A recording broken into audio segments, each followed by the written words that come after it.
Today on Retro Shiz, an awesome Spawn blast from the past. Let's talk toys. Welcome back, everyone. Toy Shiz here, and I am back yet again to give you guys another Retro Shiz look back at the past. And today, we are totally checking out the McFarlane Toys Spawn Series 12 Spawn 4. That's with a little IV Roman numeral, or better yet, the Commando Spawn, as he is sometimes known, right? And of course, this whole commando idea comes when Spawn really can't use his powers. Maybe his powers are depleted. Al Simmons, being a soldier, he knows his way around a few guns, I'm sure, and that's when he goes to town and loads himself up with all those vacuum cleaner sci-fi weapons that Spawn and McFarlane is known for in those Image comic books. But this one in particular was just the one that was souped up, loaded up. He's got spikes and bandanas and just chains and guns galore.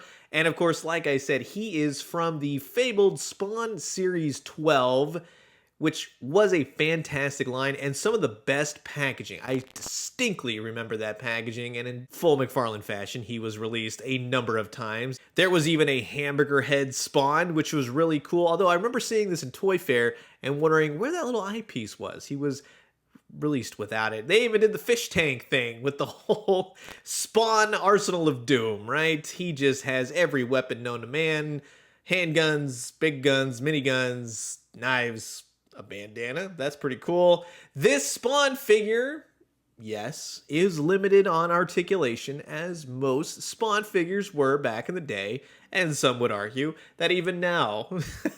But come on, we know what's going on. But look at the detail on this. No skimping on paint there, right? I love to see that on the bottom, peg holes, and then all the details on the figure. But yeah, no skimpage on paint here, and that's what McFarlane was known for. Just overly exaggerated, overly sculpted, but it all worked, and it was fantastic. Just to turn the figure around, much like we're doing here. You got weapon storage all over, especially on the leg there. It was just very, very cool to have all this stuff. I mean, look at the grenades, the skulls. He's got the bandolier. The articulation was mainly in the head. That would just turn. He did have some bicep swivel, single jointed elbows, although you didn't get much out of them, just an FYI. And of course, articulation at the waist as well. Just watch the chains. You don't want them getting tucked in there and broken off. You could swivel the legs, and then that was it. There was nothing more. Like I said, you have weapon storage, which I'll show you in just a second.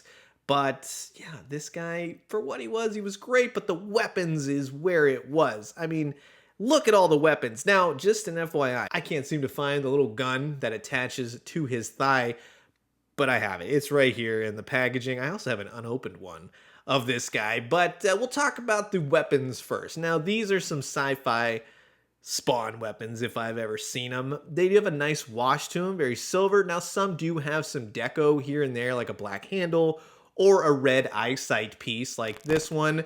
This one as well, no different. I just love the creativity in these guns. They don't exist, but if they did, they would be awesome. Even the knife is very, very cool. Black handle, silver paint.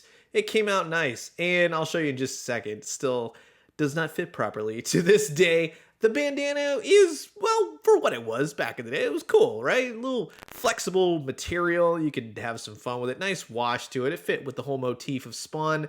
But this big minigun, Gatling gun, whatever you want to call it, sci-fi space weapon that you mow down the heroes or villains or whatever you want to do with it. Now, it did have a function where it would twist, and it was supposed to be like you'd rotate it and let it go, and this particular one that I have, it broke a long time ago, so I had to glue it, unfortunately. But you get the idea. It would turn and rotate, and yeah, it made for some interesting play feature to it. Like I said, with the weapon storage, put the knife in there, and that's all. It still sticks out to this day.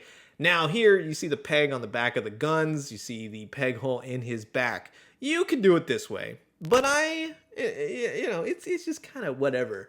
But if you rotate it and put it the other way with the guns up and you kind of knock it against the back piece right there, yeah, it holds pretty well, and I think that that's cool. The guns seem kind of like an afterthought in a way. They work, but they don't. And they don't really get held all too well depending on which hand you want holding the gun. And each one really does have a set hand, especially the trigger holding one. You just kind of have to move the finger in, you fidget with a little bit, pop the bandana on him, and yeah, if we had the other gun, it would fit there right on his leg. But there you go. That is quite the arsenal of Doom Spawn 4. And for the articulation, for what you want to display him as, typical McFarlane fashion, thinking of form, just style, a conversation piece over a multi-articulated figure. And for me, growing up with this, that is cool. It works because that's really where it ends. Now, you can use the other gun. You can make it work to the extent